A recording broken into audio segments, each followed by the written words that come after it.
दोस्तों, राजपूताना शेर छोटू चिंगारी राजपूत समाज के अंदर अपनी एक अलग पहचान बना लेने वाले छोटू चिंगारी, जिन्हें राजपूत ब्रांड के नाम से जाना जाता है। दोस्तों, ये अक्सर राजपूताना गाना लेके आते रहते हैं बबुआन पे, अपने जाति पे। दोस्तों, इन्होंने खेसारी लाल यादव के ऊपर एक गाना गाया है। गाने का नाम है निलुआ रहे खेसरिया के माल कृतिया पे भइल बवाल। दोस्तों, यानी कि कृतिया यानी कि खेसारी लाल यादव की बेटी, उनके ऊपर छोटू चिंगारी ने गाना लेके आया है। दोस्तों, मैं इस गाने का समर्थन नहीं करता हूँ। छोटू चिंगारी जी, आपको ऐसा नहीं करना चाहिए।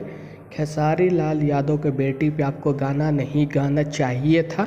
लेकिन दोस्तों, इन्होंने अपने गाने में जिक्र किया है, खेसारी लाल यादव अक्सर अपने गाने में निलुआ, कजली, पूजवा क्या क्या गाना गाए हैं, तो उन्हीं चीज़ों का जिक्र किया गया है इस गाने में। लेकिन फिर भी मैं समर्थन नहीं करता हूँ छोटू चिंगारी का, क्योंकि नहीं ऐसा गाना गाना चाहिए। लेकिन खेसारी लाल यादव ने जो गाने गाए हैं नाम लेके, वो भी सही नहीं था।